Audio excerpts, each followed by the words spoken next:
Hello and welcome to this edition of Motivation and Money with me, Mark Terrell from the Motivated Business Club, and Fanny Snaith, my co-presenter. How are you, Fanny?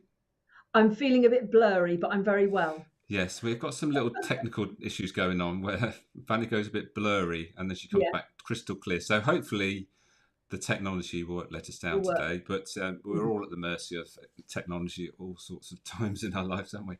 Seem Well, to be more and more often. like I was saying, a lady of a certain age might be appreciative of a bit of blur. And I obviously didn't comment because Of um, course not. that's the right thing to say. Anyway, welcome along. We have a few of us viewing on LinkedIn, I can see. So please get involved if you've got any questions about what we're talking about. So today's about myth busting, if I can say it properly, myth busting about our topic. So my topic is motivation, Fanny's is money, and there are certain things that come up time and time again about my topic and Fanny's topic. And I thought, well, why don't we just sort of have a bit of a session about, um, just clearing the air, I suppose, and thinking about things a bit differently, where people get a bit confused about certain things. We are experts in what we do, and we take things for granted. And sometimes we just need to, clarify things a little bit. So that's basically the purpose of this session. So motivation is my bit, money's yours. Do you want to kick us off with your first myth buster, Fanny? My first money myth, Money myth. yeah, which is all a bit weird. Yes, of course. Okay, so my first money myth is earning lots of money will make me rich. Oh, interesting. Well, this wait, have you ever heard of wage creep? No. So many people believe that as your salary goes up, you spend more. As your salary goes up, you spend more, and you feel like you're getting richer and richer. Mm. You don't actually get richer if you're spending more money than you're earning. So it doesn't, I mean, I am my many lots of people have heard my story and the fact that I got over a million net worth from a quite a low salary, working part time, and all that kind of stuff. Which just goes to prove, really, it's not how much money you earn; it's actually what you do with it. Mm-hmm. That's the most important thing. So if you are earning well, but you are spending pretty much all that you're earning, you might be throwing some money into a company pension, but you might not even be aware of how much that is, etc. Mm-hmm. The chances of you getting rich, whatever that means in your mind, is very unlikely. We need to make it to have some kind of plan, some kind of strategy, so that we can build our assets to actually create long-term wealth. And that isn't going to happen if you just continue on a hamster wheel of like money coming in, money going out, money coming in, money going out, money coming Mm-hmm. in, money going out. We Yeah. have to actually siphon some off so that we can build wealth. Because, you know, for people who are relying on the state pension, which in the olden days we were able to do, okay, so the state pension next year or this next year is going to top 10 grand. But what's that going to pay for? Mm. you know and actually, for young people or younger people who haven't retired, we honestly, I suppose, hand on heart, we don't actually know if the state pension will still exist, because the money that you're putting into the state pension now is funding retirees now. It's Yeah. not going into a pot and is invested for your retirement. It's Yeah. being spent. So Yeah. earning a lot of money will make me rich. If that's a belief that one has, it ain't going to work just like that. You need to do something alongside that rather than just make the earnings. Right. Interesting start. What about Just to you? say welcome along to Adrian Chase. Good to see you listening in, Adrian. Hello, Um, Adrian. so my first one is about motivation and inspiration. The difference Yeah, between the two comes up all the time, and mainly because you have motivational speakers. So that seems to entail that you go and listen to someone and they will motivate you. Well, in my way of thinking, I think that's a bit topsy turvy, because ultimately that person cannot motivate you unless they know what motivates you. And I'll come back to that in a bit. But the difference between motivation and inspiration, as I see it, is motivation is something that comes from within, because essentially motivation is our motive to act. So our reason to do something. So you can't make someone have a reason. They have to have their own reasons, and it's Yeah. tapping into that. Is mainly what I do with my clients, is understanding what brings people to work. So remembering that motivation is always from within, and this gets a little bit complicated because some people talk about extrinsic and intrinsic motivators. But what we're talking about there is the way we fulfill them as opposed to what they are. So a classic one is money. Money is seen as an extrinsic motivator because it's given to us extrinsically by giving us money, whereas making a difference is intrinsic in that it's something that we feel, as we can't sort of be given it as such. So it gets complicated, but essentially the important thing to remember is that motivation always comes from within, because essentially that's the word. The word means our reason to do something. That's my Okay. first one. Well, Yeah. I love that. I love that because it leads into very much my second one as well, which is, and it, because when you talk about the motivation that having to come from within, I think to a certain extent, are we talking about values?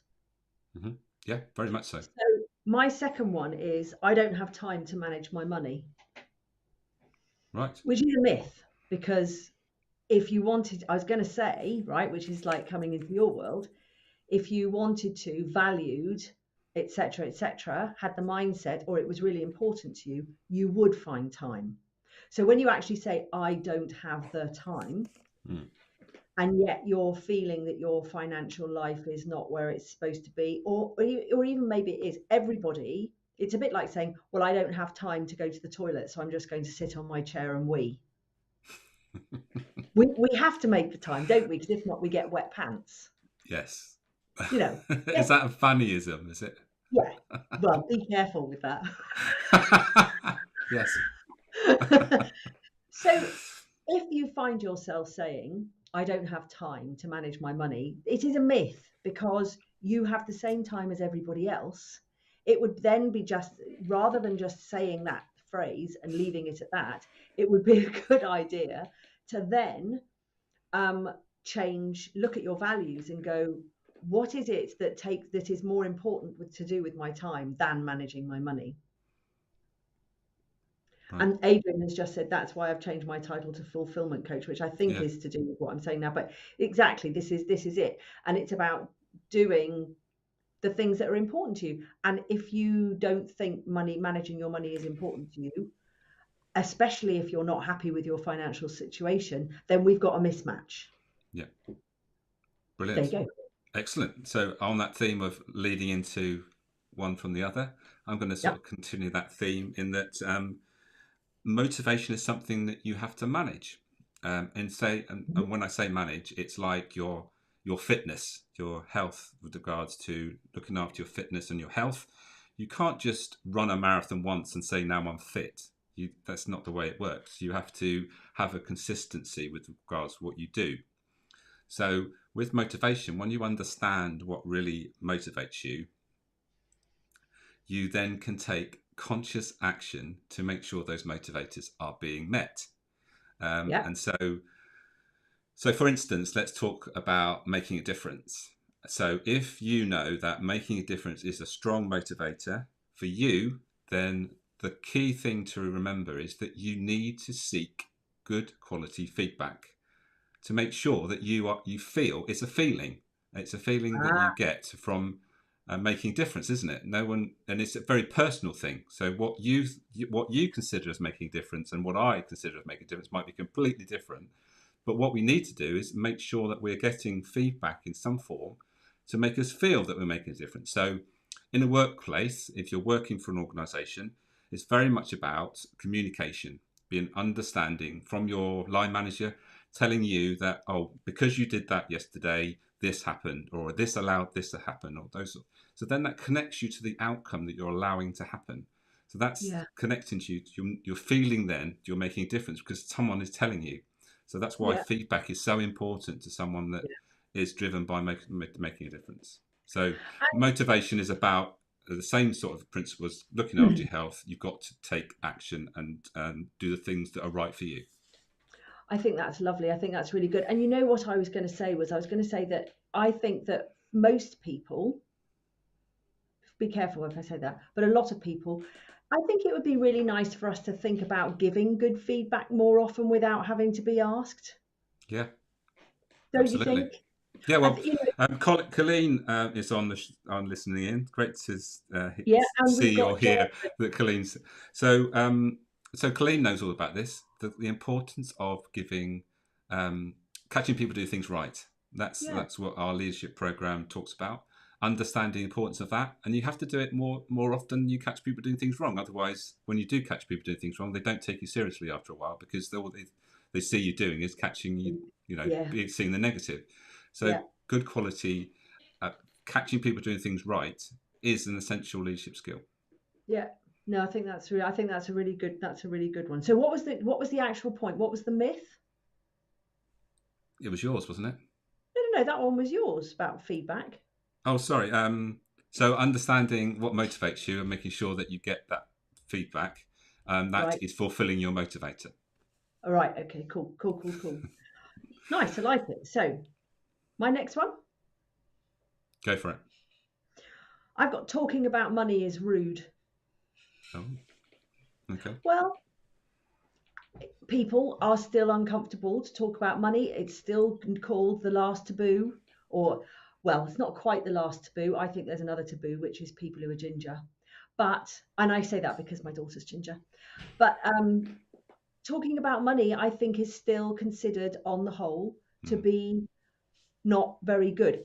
And let's face it, it's really important to understand how you talk about money. yeah. One doesn't just waltz in and talk about how wonderfully wealthy you are or how horribly poor one is. One frames it in a certain way. Mm, But I think talking about money now is really important. I know that there is more talk about salary equality, and equal pay in the workplace, which obviously needs to be talked about. When everything's under the counter, it's counterintuitive, really, because it's just, or counterproductive, because it just sets people against each other. mm, So talking about money doesn't have to be done it can be done in a rude way, but talking about money is not rude. There is a way that we can talk about money, and we can mm, talk about wealth, and we can talk about our financial situation in a way that helps us help us inform and encourage mm-hmm. and make us feel a little bit better about things. Yeah. I mean, it's such a tricky one, isn't it? Especially with what we do. What we deliver is sort of intangible. We're not making a product that can be sort of compared with another. And when you've got like an online course, one of the difficult things is to put a value on it or put a price on it. And value and price is an interesting thing, isn't it? Obviously, what value people are going to get would be different to different circumstances. So, pricing something is a tricky thing, and It obviously, we can is a spend a tricky lot of time thing. talking about that. And a lot of it comes around our beliefs, and I'm going to talk about that in a bit as well, and what we believe. I mean, I've been looking at some coaching programs this morning, just to see what's out there. And I've seen some coaching programs out there for 247 quid, right up to 15,000.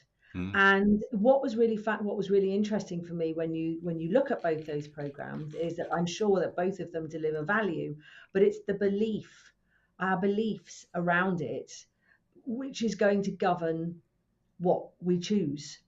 And I'm yeah. not suggesting that one might choose either. One might not choose something at that lower end or in the higher end. Somebody might choose something more in the middle.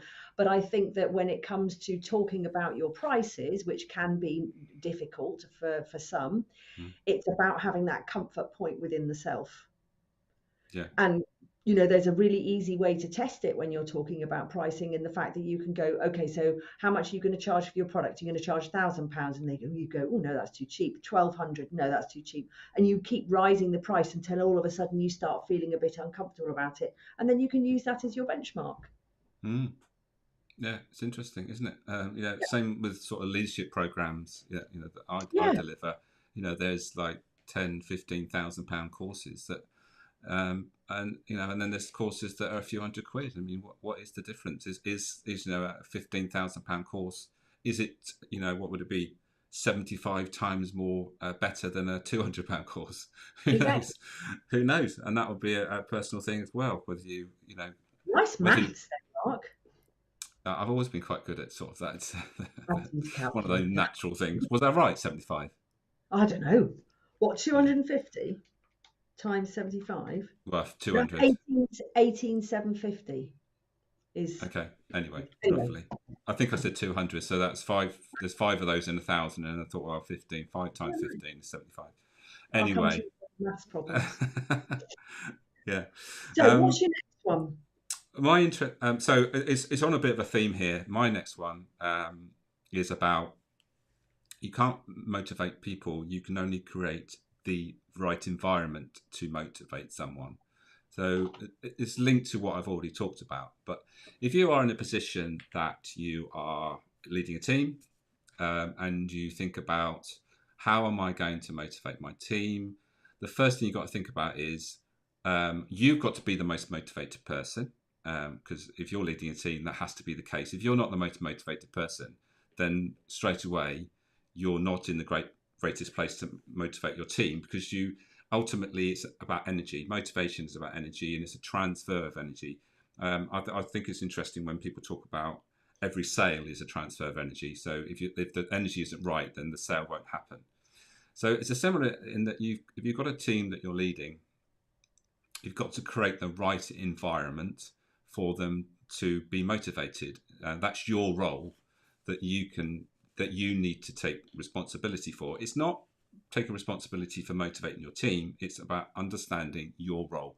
So it's going back to my last point a little bit, in that if you're leading a team, you have to understand that if it's a group that are connected to making a difference, then you've got to really emphasize that skill of giving good quality feedback regularly.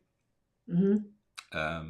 If you've got a team that is motivated by, say, money, that's a simple one most people understand, because we talk Yeah. about money here, is understanding that it's not just about giving them money. You can't just say, well, you'll give you more money and you'll be motivated. In most cases, they also want something else. And that is, and what I say to when I'm working with my clients, and especially doing sort of motivational action plan sessions with someone that's high builder and it's not being well fulfilled, I just say there's only two things that your organization will pay for. One is responsibility and the other is expertise. So you've got to think about which one you focus on. And if you focus on one or the other, then that will lead you to a position where you can ask for more money, because you are making yourself more valuable. Because with value comes, if you're taking responsibility, that adds value. And if you've got expertise that you bring to the business, which allows you to have specialist services, and that obviously the organization can charge more, then that value added. So they can then justify, that you should be paid more. So that's how I sort of introduce it. It's not just about getting money for the sake of it. It's actually, why would someone want to pay you more money? So it's breaking it down into their actions. Again, what do they need to do to create the right environment? And in that instance, it might be learning more, being more specialist, or it might be taking a leadership program so that they're ready to take on responsibility when the time comes. Great Does that make stuff. sense? Yeah, It like does. that? It does make sense. It does make sense. Good. I like that. I like that. I'm Okay. glad you do. Are we looking at any comments? Because I can't see them. No, I'm responding to them as well. Well done. Yeah, well done you. I can't see Yeah, them yeah, very I easily am. on my Yeah. screen, to be honest. No, I've got, Um, because I have my second screen, you see. well, I have as well. And unfortunately, Ecam used to give me the comments, like, you remember we used to bring them on Yeah, screen, they but don't. for some They reason at the don't. moment it doesn't work. But I'm sure they're working on that, so hopefully in the future we'll be Anyway, able to yeah, do that again. we'll get on. Do you want the next one? Yeah, I've run out, so we've got a few more of yours to do. Oh, So yeah, yeah, crack yeah. on. Okay, I've got saving money will make me wealthy. Oh, that's a good one. Yeah, I like that. Myth. Yeah. Like the number of people I still work with or have their first call, and they go, yeah, yeah, yeah, I've been saving money. I've got 80 grand in a savings account. And I go, what's the interest rate? And they go, I think it's about 0.75% now. And I just go, oh my God. So saving money in a savings account won't make you wealthy, because all of the interest rates on savings accounts, where you can save any kind of wedge Mm. of money, are going to be way, way, way, way below inflation. Mm. So I can say now that at the moment, First Direct are offering a sort of side account to their current account, which is offering 7%, but you can only put in £300 a month. Yeah. So, it's not going to change your life. So when we're talking about saving, it's a little bit doing the compare. I did a post the other day about, which was an article in the Times about how much it costs to make a baked potato, right? So it costs 64p to make a baked potato in the oven and about 5p to do it in the microwave. Mm. Looking at those kind of things just isn't going to change your life. You need to make bigger things. So Yeah. I'm going to leave that myth that saving money isn't going to make you wealthy, because one of my other ones was investing is for rich people. And that's a myth as well. Mm-hmm. Because with the world the way that it is at the moment today, it's so fantastic in the fact that the world for the retail investor has just literally, it's been revolutionized over the last few years. Mm-hmm. And one can now be an investor um, in companies like Apple, Microsoft, whatever, by literally on the most minimal level on a Roundup app. And what I mean by a Roundup app is that you can go to a coffee shop and spend £3.60 on a cup of coffee or whatever, and the remaining 40p will go into an investment. The point of that is that there's twofold. Is first of all, you are starting to invest, and the earlier that you start to invest, the longer it takes for your money to grow. History tells us so far that if you start investing in big companies, the stock market, and I don't mean investing in some obscure company in Paraguay that's going to be the next best thing. I'm talking about investing in solid companies that aren't going anywhere. Mm-hmm. Obviously, there's a whole bit to that, Mm-hmm. that over time and given time of, like, say around 10 years, your investment should grow. It doesn't always happen, Mm. but on average it does. So the sooner you can start investing, the better.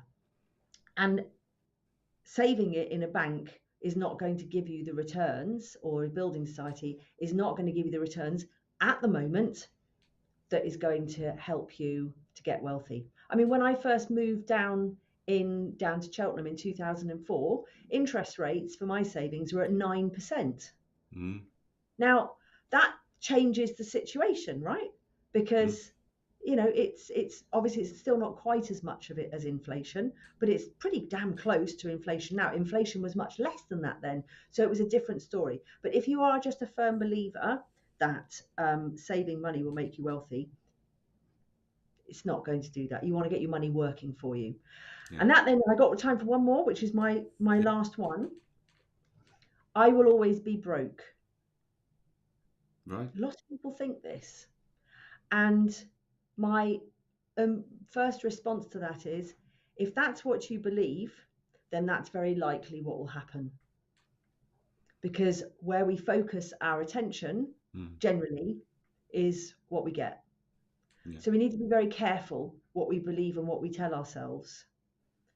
And if you do believe that you're always going to be broke, one, what is your situation like now?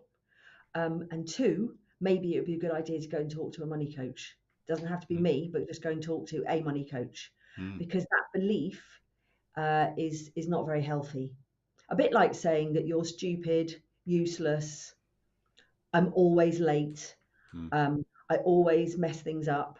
All these things that we tell ourselves, and just not helpful. Agreed. And So there's many things that have sort of ingrained in us when we yes, were much younger, and we yeah. seem to carry that Yeah. forward, don't we? That belief. And I Mm. think we all have it, I think we all Mm. have these things. Yeah. My mum was fantastic at telling us what disappointments we were to her. Charming, right? And Mm. it's taken me quite a long time to Yeah. disrobe from that, as Yeah. it were. Adrian's just put a comment in which Mm-hmm. says, I agree that savings accounts aren't good for making money. However, I always encourage people to have some savings as this helps people feel more psychologically. I guess people generally like to be able to get their hands on money. Right. So, okay, let me put a little caveat in that. The myth was saving money will not make you wealthy. That's Mm-hmm. true. However, if we want to keep our monkey mind at bay and not have it swinging through the trees constantly, having some liquid cash that you can get your hands on immediately is critical. So I would always give people the guidance that if you could have 3 to 6 months living expenses in mainly available cash, Yeah. that is going to help you put your head on the pillow at night and be able to go to sleep. What we don't want to do is to invest all of our money. I mean, at the moment, all the markets are down. Well, Mm-hmm. pretty much all the markets are down. So for investors now, the sale is on, which is wonderful for people buying. But for people who've been investing over time, they're probably looking at their investments and going, oh my God, they're all down. But we just hang on and we wait. But to keep liquid cash, because obviously, if you've been investing and all of a sudden you need some of your money, you don't want to take it out as a loss because then you cement that loss in. Yeah. So if you have got some liquid cash that you can take out of savings that haven't been earning you a great amount of money, then obviously that keeps the monkey mind at bay. But thank you Mm. for bringing that up. Yeah, well, Um, it's the same. I mean, the principle for any business, it relies on cash, and on, as an individual, we rely on cash. And if you haven't got any to hand, then straight away you've got something that you need cash for. You've got a problem. yeah, And exactly. there's more businesses fail because of cash flow problems and running out of cash than being, you know, not viable in regard to what they deliver. Yeah. Um, Unfortunately, that's what happens. You've got businesses that got great prospects, but they basically run out of money and Yeah. they can't function anymore, and they basically close. So Well, anyway, and this is one of the things that if you are looking as to what companies to invest in, for instance, one would go to Yahoo Finance or something and see what is their cash flow situation. mm, Because if you can't, if things happen, I would always keep at least a year's worth of overhead expenses in my business account. yeah, So, yeah, but for many people on personal finance, zero to them is 10K on the credit card. right, yeah, yeah, scary, So isn't it? what's your zero? What's your zero? And if it is zero or minus, it would be really, really worth looking at that Mm, and raising that figure quite substantially mm. as to where you're getting. Excellent. Right, Good. sadly, our 30 minutes is up, Fanny. It's Oh, it goes so flown fast. by again. I go so fast, I know. So thank you for those that have joined us and made comments. If Yes. we haven't replied, then I will follow up because I have a bit difficult on mine. I know Fanny has been able to do it on her device, which is good. Hmm. Um, Thank you, so Adrian, for joining in. yeah, thank you for Adrian and all those that made Yeah, comments. and all the others, and Jonathan, and who else we had? Colleen. Colleen, Yeah, which is great. And there are a few other people still watching as well. brilliant. So I think we've got room for one more before Christmas. If you're watching this, is December 2022. Yes, 2022 is almost over. So we've got one more chance to do this. Maybe we should have a bit of a roundup of the year next time. Think about what's happened in 2022 and maybe some predictions for 2023. Who knows? Anyway, Well, if that's maybe we could be busting. Is there going to be a recession? Is it a myth or not? Because I see lots of evidence that there isn't going to be no, one. but I think if they look overall, there might be, but there'll be certain things that will be very Yeah, prosperous. It's understanding there's a mix of everything with a bit like you've got different, and that is why you should have a variety of incomes. I think that if you've got your salary and you've got other things going on, then these talks of recessions don't hit you so much because you've got different things going on which will yeah, keep you solvent. Anyway, that's a discussion for another time. yeah. Thank you, Thanks. Fanny. Really enjoyed it, and look forward to next time. And for now, we'll say goodbye. Bye bye. And Thanks very much for watching, everyone.